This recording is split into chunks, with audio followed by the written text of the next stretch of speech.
Este programa es familiar, para todas las edades, no contiene escenas de sexo ni violencia. Debe ser visto en compañía de adultos. Tiene subtítulos de apoyo. Tú nos ves, Caracol TV.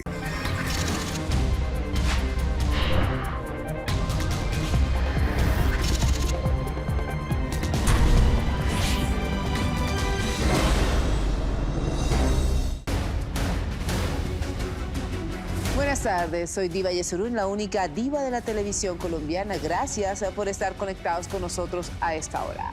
En la tarde de hoy vamos a abrir el expediente final de un hombre muy interesante, el señor Carlos Pizarro, quien fue un personaje que trabajó arduamente por la paz en nuestro país, desde las filas del M-19. Fue él quien logró firmar el primer acuerdo de paz en América Latina. Hay mucho por conocer en su vida. La capacidad militar que tenía, pero también la visión de la importancia de la paz. El gran aporte es que ese guerrero hace el giro y va hacia la paz. Si no hubiese tenido ese liderazgo, difícilmente hubiese podido dar el primer paso hacia la paz. Logró esquivar varias veces a la muerte, fue perseguido político, fue privado de su libertad en distintas ocasiones.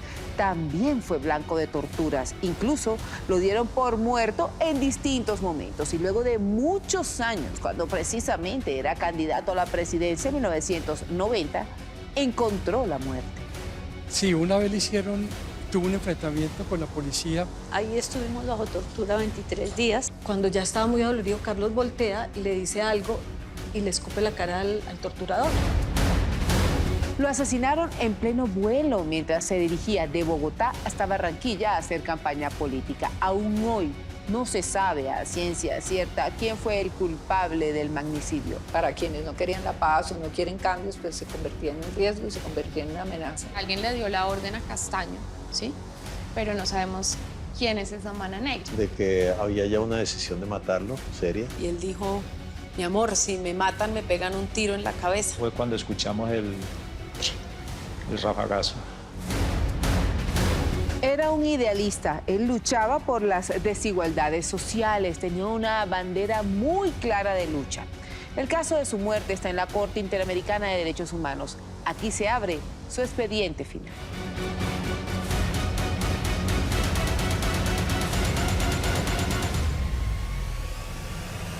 Sacó su ametralladora, apuntó, le disparó. El arma estaba entre el baño. Era obvio que había una relación entre Carlos Castaño y el DAS. Aquí está el tejido con el rostro de mi padre y el traje, pues, en homenaje a las mujeres del Pacífico y a las mujeres de Colombia.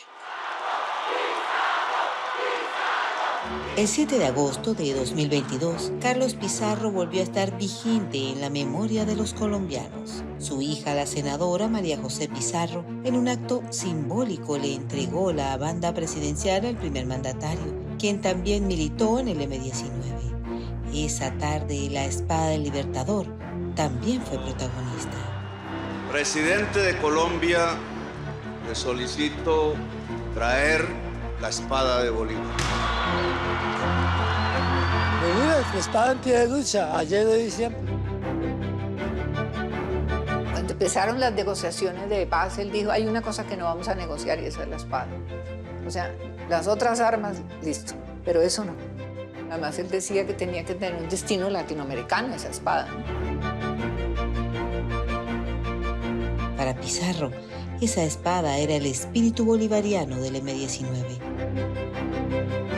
Creo que lo sucedido en la posesión del presidente Gustavo Petro es de una profunda reivindicación del papel del libertador en la independencia, la autonomía, la soberanía y la justicia del pueblo colombiano. Porque ese fue el primer símbolo de del M-19. Al contrario del resto de guerrillas que eran marxistas, leninistas, nosotros éramos bolivarianos, nacionalistas. Nosotros, el Estado de Bolívar, estamos siguiendo los pasos de Bolívar.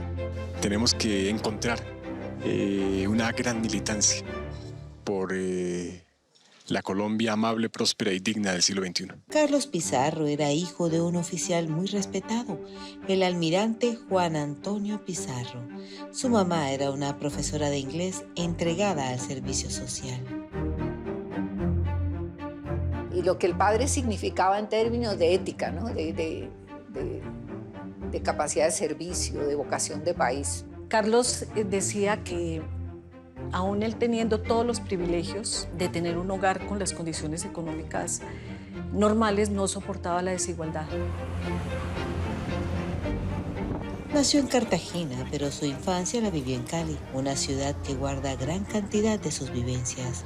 Aún recuerdan cuando un día llegó a casa sin ropa. Sus padres quedaron sorprendidos. Y le contó a mi mamá que había visto a un niño muy pobre en Cali, donde vivíamos en esa época, y se había despojado de su ropa. Se crió en Cali prácticamente toda su niñez. Él estudiaba en el Bermans. De ahí ya se va por un seminario en la Estrella Antioquia. De ahí del seminario se viene acá a La Salle, a Bogotá. Y de Bogotá entra ya a la Javeriana. Desde ahí hizo valer sus ideas revolucionarias en una protesta que le costó su cupo universitario. Paramos la Universidad Javeriana durante alrededor de 30 días y todos los líderes más radicales fueron expulsados, entre ellos Carlos y yo. Mi abuela se reúne con el padre Giraldo y él le dice que le cancela la matrícula a mi padre, que lo expulsaba por comunista y ateo. Y mi abuela le responde: yo se lo entregué católico y conservador y usted me lo devolvió ateo y comunista. A partir de ese momento mi padre va a la Universidad Nacional y ahí arranca un nuevo capítulo de su historia.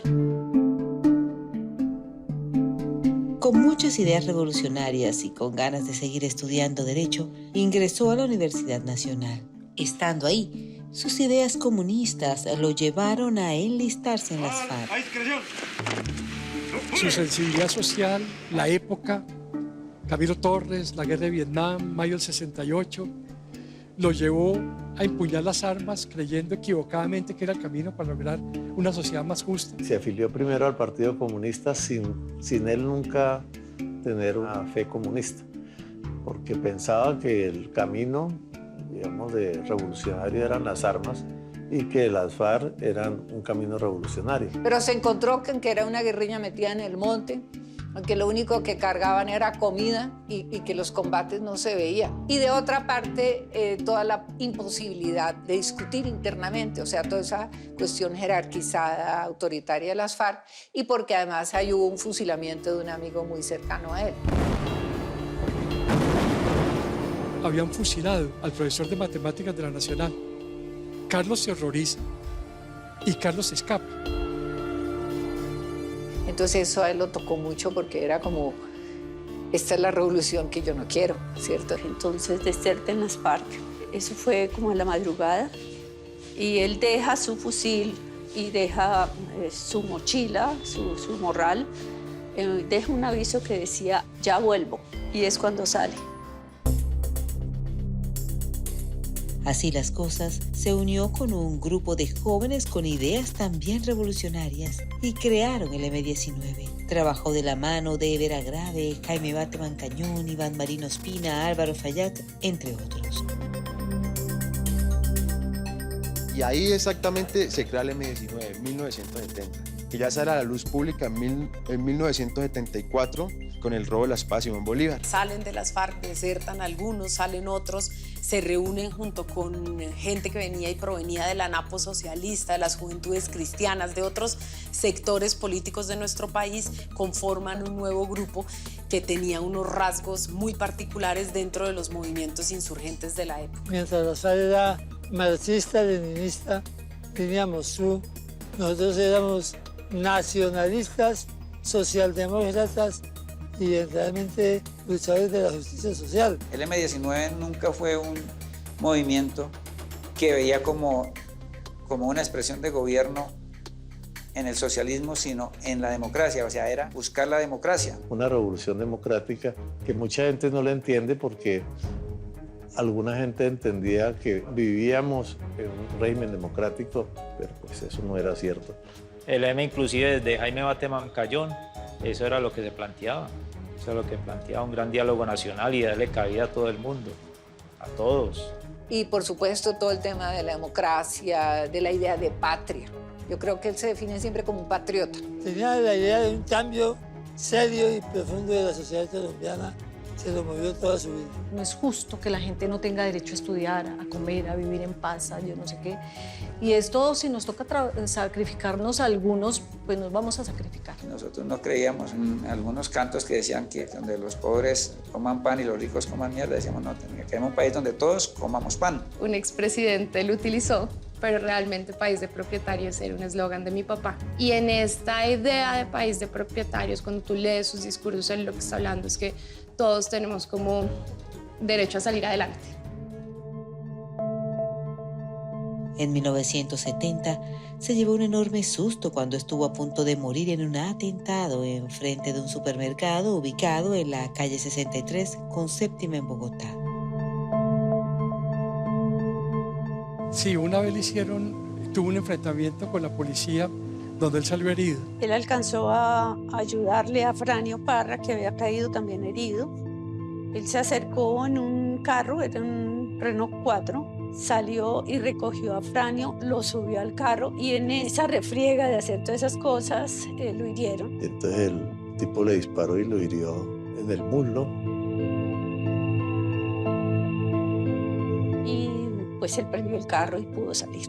Y llegó a la casa, pues obviamente, sangrante, a Franio también. Y allí llegó, pues, desangrándose él por la herida en la pierna, pero bueno, hubo la posibilidad de atenderlo a tiempo.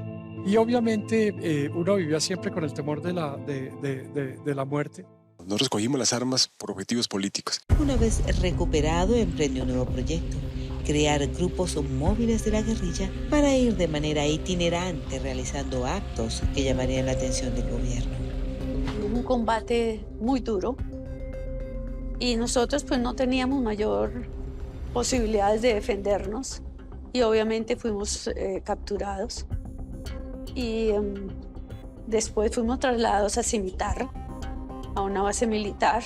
Ahí estuvimos bajo tortura 23 días.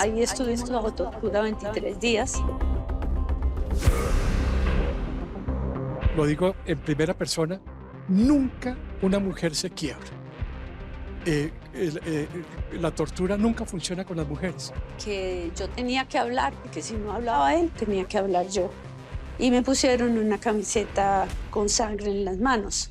Obviamente yo estaba vendada, no la vi perfectamente, pero sí hice este ejercicio de mirar y la camiseta tenía sangre.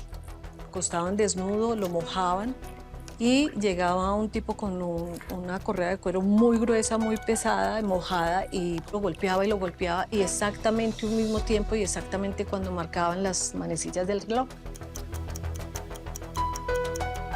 Y cuando ya estaba muy adolorido, Carlos voltea y le dice algo y le escupe la cara al torturador, porque ya no aguantaba, ya era una cosa tan sistemática.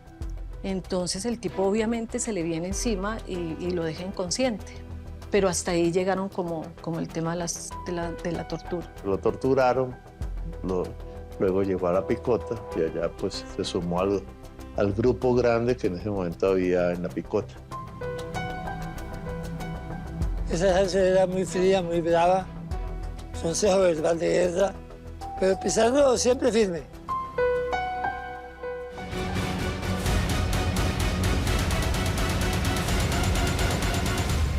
Lloré la muerte en público. Para los que éramos pizarristas fue como el acabose de todo. Muy terrible para nosotros, la frustración, para nosotros eso fue muy complicado. Rabia, decepción.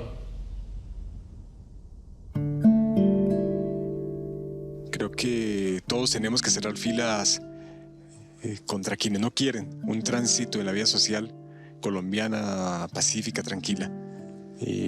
Cerremos filas contra ellos y construyamos la sociedad que la gente anhela para el futuro. No todo lo investigado ha sido revelado. Colombia está conociendo los apartes más importantes en la vida del líder guerrillero Carlos Pizarro, quien durante 4 años estuvo recluido en la cárcel Picota de Bogotá. Ahí se dedicó a estudiar y a escribir sobre todo lo que guardaba en su corazón. Mi niñita, tengo en mi alma para ti un montón de sonrisas y mariposas. tenía ese sentido, digamos, de decir las cosas de un iluminado, ¿no? No, él era un poeta. Yo a veces o sea, yo miraba y leía y decía, wow. Esta es la carta. Es una carta bellísima. La amé en el momento de concebirla con la certeza de que aquel 4 de julio ella empezaría a vivir. La amé 9 meses sin conocerla y la amo con una intensidad que duele hoy que la conozco. Yo leo sus cartas y encuentro enseñanzas. Tenemos que recoger las reflexiones y el pensamiento de nuestros padres a la luz de nuestros tiempos y tenemos la enorme responsabilidad de entregarlas a las nuevas generaciones. Yo tenía muchas cartas que mi papá de pronto le escribía a mi mamá, pero yo cuando tenía 10 años, 12 años, cuando era un niño, pues yo me llevaba esas cartas para el colegio, pues para mostrarse a los profesores de sociales, de historia. En la carta, lo que mi papá le dice a mi mamá es que estaba pensando que me deberían poner María del Mar o Matilde Lina. Mi papá me quería poner Matilde Lina por el vallenato o María del Mar, y mi mamá escogió María del Mar. Ese género epistolar en Pizarro es súper desarrollado, lo desarrolló siempre. Las cartas a su hija, las cartas a sus mujeres, la carta a sus compañeros, las cartas al país. O sea, la carta es un medio muy importante de Pizarro de decir, pero también de pensar sus cosas, de reflexionar. Se acogió al derecho de amnistía que propuso el gobierno de Belisario Betancur y se radicó en Cuba. El brazo está vendado porque había tenido un partido de fútbol en La Picota y se había caído, se había roto la clavícula. Inmediatamente después de la amnistía de Belisario Betancur en el 82, en el viaje a La Habana. En la isla se volvió un poderoso estratega militar.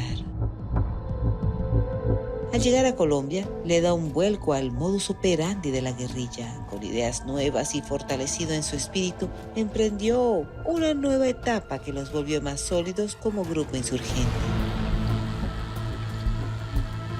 Yo creo que Carlos sí tenía como conocimientos militares muy heredados del papá. Él creció en batallones, ¿sí? O creció cerca al estamento militar y yo creo que siempre le interesó la estrategia. De manera que Carlos Pizarro es el responsable fundamental de la conformación de lo que deben llamarse el Frente Occidental de Guerra del M-19 y de haber llevado la guerra a un nuevo nivel. Pues que para él tenía un profundo sentido político, es decir, a mayor contundencia militar, mayor posibilidad de hacer cosas, ¿no? De plantear cosas. La estrategia de él era la conformación de un ejército, por eso no le huíamos al combate, o sea, siempre esperábamos el combate. Fue encomendado de generar una guerrilla moderna y en buena parte lo logró. Enfrentamientos prolongados con las fuerzas militares, el uso de radiocomunicaciones, el uso de trincheras y demás ingeniería militar, que incluso en un comienzo desconcertaron mucho al ejército. Dentro de eso destaca haber sido la persona que condujo a la primera batalla en la historia del conflicto armado colombiano como una defensa de una posición. Y eso ocurrió en Yarumales en épocas de Belisario Betancur. Y se encontraron con una resistencia increíble hasta el punto de que yo pienso que fue una derrota militar para el ejército, porque no lograron desalojarlos.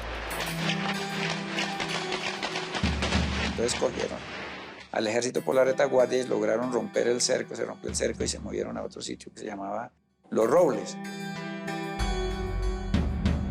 Cada día sus ideas eran más respetadas y acatadas. Se volvió un líder fuerte y poderoso al interior del grupo guerrillero.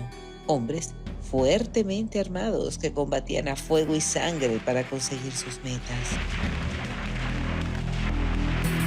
Toda la campaña que le tocó a él en el Cauca fue, y al M-19 fue toda fue en caliente. Yo lo recuerdo en muchos combates, pero muchos, haciendo rondas y combatiendo al lado nuestro en distintas líneas que teníamos de la defensa de esa posición. Teníamos gran cantidad de dinamita ya ahí amontonada y él se movía de un lado a otro y había tiros por todos lados y bueno, y él dirigía el conjunto de la operación. El riesgo para él siempre estuvo, ¿no? La cosa es cómo lo manejaba y cómo le buscaba la salida, ¿cierto? Y cómo le enfrentaba. Una vez un tiro le pasó tan cerca que le tumbó la boina.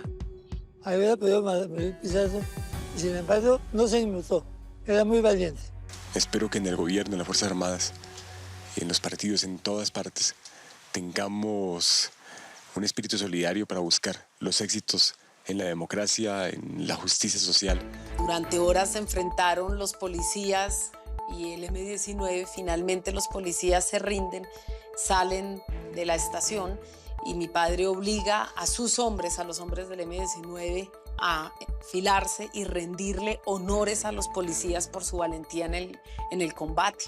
Y cuando se enteraron que yo era hija de Carlos Pizarro, que yo pues no quería que nadie supiera que yo era hija de Carlos Pizarro en un batallón, todo lo contrario. Todos los militares se acercaron, me abrazaron, me dijeron que mi papá para ellos pues era un ejemplo. Y esto me pasa digamos, en todos los recorridos que hago. Los guerrilleros lo admiraban mucho porque él siempre iba al frente y él siempre era el que más caminaba. Pucha, no dejaba sino el reguero. Tenía la capacidad de ganarse la autoridad con el ejemplo. Él procuraba que todo el mundo estuviera cómodo y creo que ese tiene que ser un aprendizaje de nosotros. Nunca permitía que se le sirviera de manera especial, sino que siempre estaba con nosotros al mismo nivel. Una cosa muy sencilla, una botella de leche, cualquier cosita. Y él lo llamaba a uno y decía, esto es para el colectivo. Y venía con botas y las botas llenas de barro y todo eso. Entonces, a él le aguantaban todo eso las compañías y lo dejaban subir al avión sin problema, ¿no? Porque él decía, no, si vengo de mis campesinos. Sumado a eso, tenía un atractivo muy especial para las mujeres, quienes valoraban su inteligencia y físico.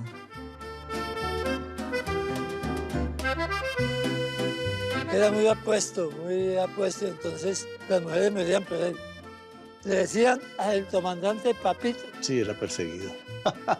No solamente por los militares, sino por mujeres. Pues creo que es una foto, además un poco poética, ¿sabes? Además, pues mi papá sí era un hombre muy atractivo, un churro. Era una persona que la gente, las mujeres, se morían por él. Era impresionante. Una vez llegaron en Santo Domingo en negociación de paz 5 buses de universidades del Valle del Cauca, solo de mujeres. Incluso una vez cuando lo dieron por muerto. Y la foto era impresionante, era Carlos. Digamos, físicamente tenía unas facciones muy angulosas también él. Una de sus conquistas fue quien dio un parte de tranquilidad. En la Javeriana habíamos compartido una novia, Juan Antonio, Eduardo y Carlos, en distintos momentos. Y esta novia, cuando vio la foto, llamó a mi mamá y le dijo, no es Carlos porque ningún Pizarro tiene pelo en el pecho. Si algo le dejó claro a sus compañeros es que jamás volvería a la cárcel. Él prefería estar muerto a entrar nuevamente detrás de las rejas.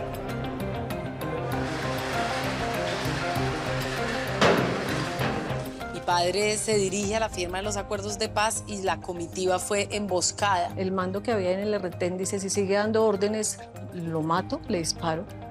Vuelve y lo mira. Entonces yo ya sabía y Carlos decía que él nunca más quería volver a ser torturado, que prefería que lo mataran. Metieron un fusil por la puerta, por la ventana de la camioneta.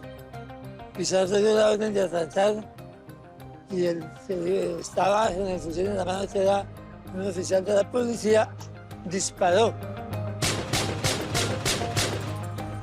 Y yo lo que hago fue voltearme y poner la mano, y ahí es donde me hieren. Y logró desviar el tiro, pero el tiro le asanchó 4 dedos de la mano derecha. Laura en la mano, un hermano mío en la clavícula, le destrozaron la clavícula, Spencer, y Pizarro en la espalda. Y bueno, y el carro rueda 100 metros. Caen como un caño, les toca salir corriendo y caminar heridos hasta, digamos, varios kilómetros hasta que se encuentran, digamos, con otra parte del M-19. Y todo esto estaba pasando en un acuerdo de paz que el gobierno incumplió. Era una patrulla de la policía, por lo menos 15 o 20 policías. No fue una excusa para decir, no, este gobierno incumplió, no se puede, sino que antes Por más berraquera echaron para adelante y llegaron hasta Corinto. ¡Por la paz siempre! ¡Pero con dignidad! ¡A un pueblo en lucha! ¡Y a un pueblo en combate! De él se decía que no iba a firmar la paz, había una cantidad de rumores y eso, pero él llegó. Yo ahí lo vi con mucha rabia y como con mucha reafirmación de queremos la paz, pero con dignidad, no la paz a cualquier precio, ¿no? No es fácil plantearse en un momento en donde la confrontación se torna cada vez más aguda, donde surgen nuevos factores de violencia en Colombia, plantearse el desafío de la paz. Si no hubiese tenido ese liderazgo, difícilmente hubiese podido dar el primer paso hacia la paz.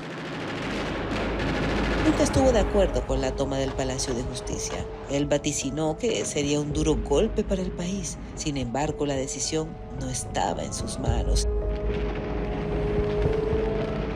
Sentía que esa operación podía resultar, no resultar exitosa. No estuve de acuerdo con la toma del Palacio de Justicia porque esa era una afrenta a las fuerzas militares insostenible. Entonces, pues manifiesta que no teníamos realmente la capacidad militar ni de armamento para soportar lo que era el Palacio de Justicia y que él lo consideraba un error. Pero finalmente cuando hay un mando y cuando hay en estas dinámicas de la guerrilla y eso, pues finalmente hay,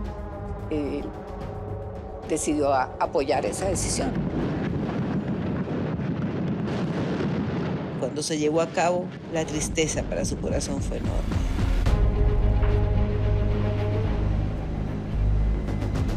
Fue un error trágico. El Palacio de Justicia para el M-19 y para el país. Mucha gente amiga, se fue alejando del M-19. No, por ese camino no es hasta luego, pa. Yo ese mismo día escuché de Carlos Pizarro un cuestionamiento profundo hacia el camino de la guerra debía seguir siendo el camino del M-19 y si más temprano que tarde no debiéramos poder asumir la tarea de una paz política, de una paz negociada. Como si eso no fuera suficiente, la masacre de Etacuello, Cauca, donde reinaron la muerte y la tortura, lo afectó mucho. Esta lucha fue orquestada por su hermano Hernando, un disidente de las FARC. Y algo que creo que marcó mucho es lo de Etacuello, lo de los Ricardo Franco y que su hermano estuviera ahí. Yo creo que eso tuvo mucho que ver también en darse cuenta que la revolución no puede ser a cualquier precio, ¿cierto? Colombia, queremos mucho a la paz. Optó por apostarle a la paz en Colombia. El país estaba cansado de llorar a sus muertos. Es ahí cuando firman el primer acuerdo de paz contemporáneo en América Latina. Y el sueño de Carlos era convencer a la coordinadora de firmar todo en la paz. Como uno que no lo logró, lo trataron pésimo, como un traidor. Porque para ellos eso significaba como una entrega, una traición. Para mí que tuviera el valor de hacer lo que hizo, no cualquiera lo tiene. Demostró la capacidad militar que tenía, pero también la visión de la importancia de la paz. El gran aporte es que ese guerrero hace el giro y va hacia la paz. Y esto, digamos, fue como esos juegos de dominó que tú le empujas y van cayendo.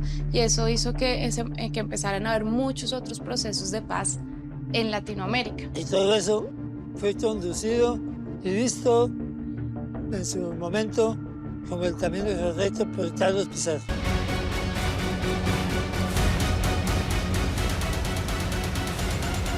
Como los primeros 4 o 5 años después de la muerte de mi papá, había como una tristeza como enorme.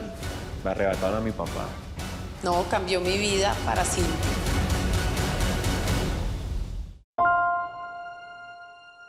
Pienso que es una búsqueda que tiene que organizarse dentro del gobierno y dentro de la guerrilla. Expediente Final está llevando hasta sus hogares la cronología de la muerte del líder guerrillero y candidato presidencial Carlos Pizarro, un hombre fuerte de ideas firmes que muchas veces permaneció lejos de su familia por darle vida al sueño de tener un país distinto. Él amaba a sus 3 hijos, eran su razón de existir. Incluso 3 meses antes del fatídico día de su asesinato, le celebró el cumpleaños número 4 a su preciosa niña María del Mar. Me acuerdo muchísimo esos últimos meses en Santo Domingo. Mi cumpleaños fue el 7 de enero, que me lo celebraron, me acuerdo muchísimo, que Arjait, alguien del M19, se vistió de payaso, trajeron como bombas y de todo de Santander, de Quilichao. Tanto María José como María del Mar fueron hijas o nacieron dentro de la guerrilla. Es muy difícil que eso lo entiendan los hijos, porque pues por supuesto un hijo siempre reclama la presencia del padre y un hijo pues uno no lo puede convencer de que lo que está haciendo es, sobre todo, digamos, hijos muy pequeños. El tema no era muy común, ¿no?, entre nosotros, porque todos teníamos hijos lejos, ¿no? Y eso era duro, pero eran las circunstancias de la vida. 45 días después de haber firmado la paz, Colombia lo respaldó a través de las encuestas con cifras sorprendentes. Para ese entonces el M19 ya estaba desmovilizado y él se lanzó para ser candidato a la alcaldía de Bogotá. Porque de alguna manera confluimos en el momento histórico exacto para confiar el destino de la nación colombiana en las manos del pueblo. Y aunque no quedó, fue sorprendente el apoyo que recibió. Juan Martín Caicedo fue elegido. Eso lo motivó para buscar ser el presidente de Colombia. Esos 45 días llenó plazas. La última plaza que llenó Pizarro siendo candidato presidencial fue en Valledupar. Yo estuve con él allá y estaba en una plaza a reventar. Era muy carismático y si no lo matan, hubiera sido presidente. Nosotros lo veíamos como el presidente y la gente, ¿no? O sea, nosotros sabíamos. Y en las encuestas él tenía un gran favoritismo. Obviamente, si uno analiza 75.000 votos 48 horas después de llegar a Bogotá y 750.000 votos a las pocas semanas de Antonio Navarro Wolf, uno diría que sí. Y creo que eso fue lo que vieron los que decidieron asesinarlo, que él iba a ser un fenómeno político. Se estaba viendo su proyección, ¿no? Entonces para quienes no querían la paz o no quieren cambios, pues se convertía en un riesgo y se convertía en una amenaza. Se convirtió en la piedra del zapato de otros grupos políticos y precisamente en el sepelio de Bernardo Jaramillo Osa, el mismo Pizarro recibió su sentencia de muerte. Con Pizarro estuvimos en el entierro de Bernardo Jaramillo y la misma gente de Manizales le decían, comandante, cuídese que usted es el próximo. Fueron muchas las amenazas que recibió. Entre más lo instigaba, el más fuerte se sentía. Y el esquema, que si él ingresaba, ellos no ingresaban con él. Y él dijo, no hay problema, yo ingreso con la gente mía. Nada lograba intimidarlo. Esa vez desde que entramos a la Universidad Nacional nos recibieron a punta de papas bombas. Y con él y nosotros para adentro y él no para adelante, de frente, él. Yo creo que una persona tan amenazada, pues uno siempre se preocupa. Yo inclusive le dije, ¿por qué no te vas del país? Y me dijo, no puedo, yo tengo que estar aquí con mi gente.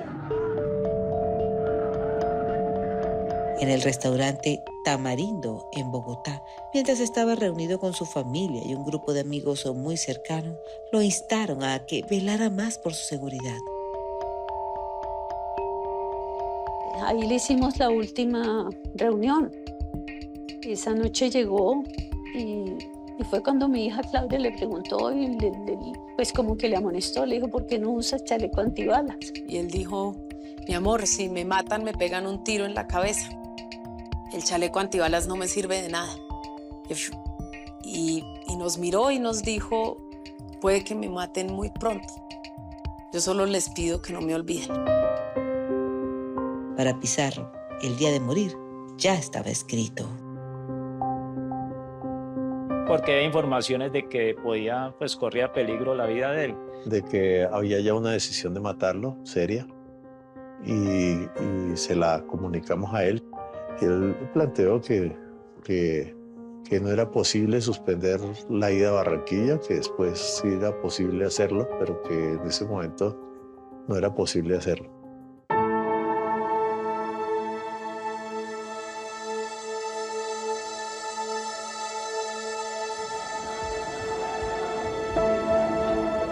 La agenda estaba lista. Ese día Pizarro tenía una serie de compromisos por cumplir en Barranquilla. Sin embargo, para él, su familia siempre estaba primero. Tuvo un tierno y amoroso encuentro con su compañera sentimental. Mira, hay algo muy bonito que mi mamá me dice, que él, cuando mi mamá estaba embarazada, él le tocaba la barriguita y le decía a mi mamá, sí, ¿será que va a ser un niño? Él espera de pronto un hijo y no se le había dado en su vida y de pronto pensaba que en ese embarazo de mi mamá lo iba a tener. Y ahí fue que ya pues mi papá sale de la casa de mi mamá, se monta al avión y lo asesinan. Eso fue 26 de abril, era un jueves. Él iba para Barranquilla, pero iba también a ir a Cartagena, porque él quería volver a la casa fiscal donde había nacido. Valde se ve a extranjero aquí en Bogotá. Yo dije, me quiero hasta el próximo vuelo, válese usted, y yo lo alcanzo. Yo lo vi pasar y entonces yo pasé y le dije adiós. Y los que estaban con él me dijeron, vamos para Barranquilla. Que habían matado a Bernardo Jaramillo. Y desde luego el tema de los aeropuertos era un tema muy complicado. Y entonces por eso él no entra al aeropuerto. Él entra directamente a la pista. Nosotros llegamos y sí, ahí estaba el vuelo, nos estaban esperando. Y definitivamente cuando nosotros nos subíamos al avión, pues sentíamos un poquito de respiro, pues porque no había tanta gente como estar, por ejemplo, en una manifestación o algo así. Lo que no podíamos adivinar era que habían instalado el arma en el avión. De pronto alguien se paró de adelante y se vino alguien hacia atrás. Preguntó que dónde quedaba el baño. Entró al baño, sacó la subametralladora y apuntó, le disparó. Fue cuando escuchamos el rafagazo. El arma estaba entre el baño. En el momento en que el joven sicario le dispara a Carlos con la subametralladora, se tira al piso, bota la ametralladora lejos y dice, por favor, no me hagan nada, estoy desarmado. El jefe de escoltas del DAS se acerca, le coge por el cabello y le pega un tiro. Lo silencia.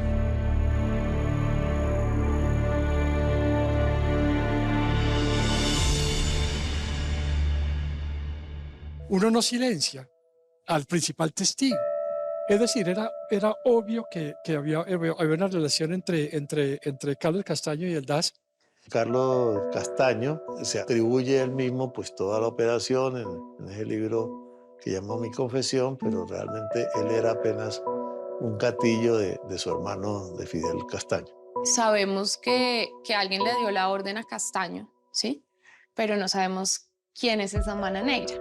Cuando yo era presidente de la Comisión Nacional de Reparación de Víctimas, Vicente Castaño me abrazó y me dijo, doctor Pizarro, le agradezco mucho su perdón y le voy a dar el nombre de los que participaron en la muerte de su hermano. Se lo voy a mandar.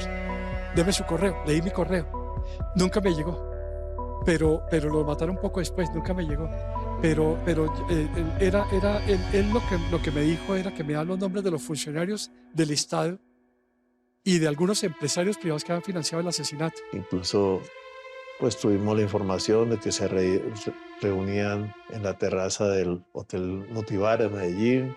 No era militar, sino eran gente, digamos, profundamente convencida que había que eliminar físicamente lo que ellos sentían personas peligrosas a través de esas máquinas de matar que ellos tenían a su disposición. Es grave la situación. Ustedes comprenden que es nuestro candidato.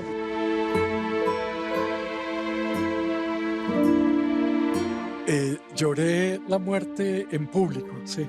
Para los que éramos pizarristas, fue como el acabose de todo. Muy terrible para nosotros, ¿no? La frustración, bueno, para nosotros eso fue muy complicado.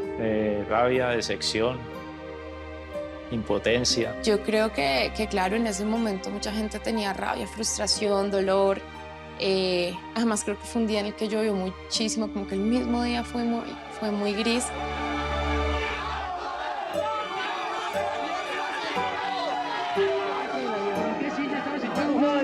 podría decir. Lo único es que es muy grave, muy grave. Se acaba de morir.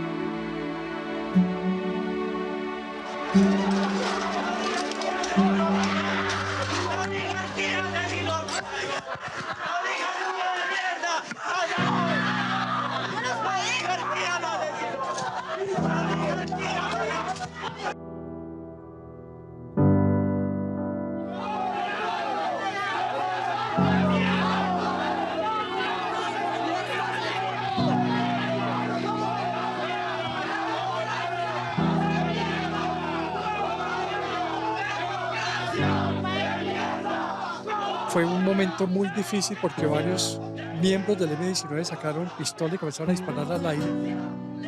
Y yo tuve una conversación con Antonio Navarro, no sé si él la recuerda, donde yo le dije, Antonio, es fundamental que no haya un 9 de abril. A Navarro que le tocó enfrentar la situación y calmar los ánimos ahí.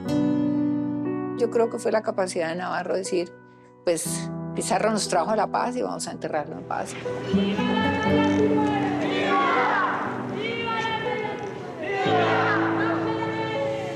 Primero, un dolor tremendo. Segundo, una claridad de que si habíamos firmado la paz, a Pizarro había que enterrarlo en paz. Y lo enterramos en paz.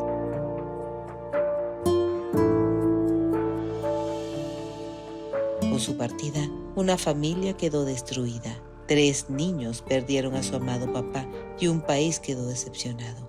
Gran cantidad de colombianos apoyaban sus ideas pacificadoras. Pizarro se había convertido en un hombre nuevo que buscaba hacer de esta nación un territorio más tranquilo y seguro. Para siempre quedó plasmada su frase, que la vida no sea asesinada en primavera.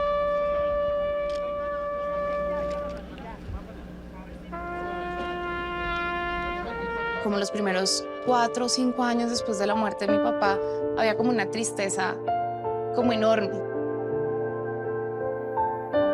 Me arrebataron a mi papá. No, cambió mi vida para siempre. Tengo una inmensa gratitud, porque yo creo que él fue el que nos abrió esta perspectiva. Para mí fue muy duro, sí. Fue muy duro porque Carlos Saez sobrevivió a la guerra y murió haciendo la paz. No es solamente el asesinato de un hombre, fue un crimen contra la paz. Y al matarlo a él, acabaron con un proyecto político y con, como te digo, con los sueños, las esperanzas y el trabajo de mucha gente. Si no hubiese tenido ese liderazgo, difícilmente hubiese podido dar el primer paso hacia la paz. Yo voy a decir algo atrevido. Yo creo que él hubiera sido un líder de la no violencia importantísimo, ¿cierto? Como un Mandela. El legado que deja Carlos es las manos tendidas hacia la paz. La democracia, sí, y las oportunidades para todos. Sí, hubiera sido un gran presidente. El cambio en Colombia es necesario. Claro que es necesario, pero pacíficamente. Ese es el legado de Pizarro. El cambio en paz. Que Colombia se puede reunificar por encima de los partidos, de los privilegios y de la pequeñez.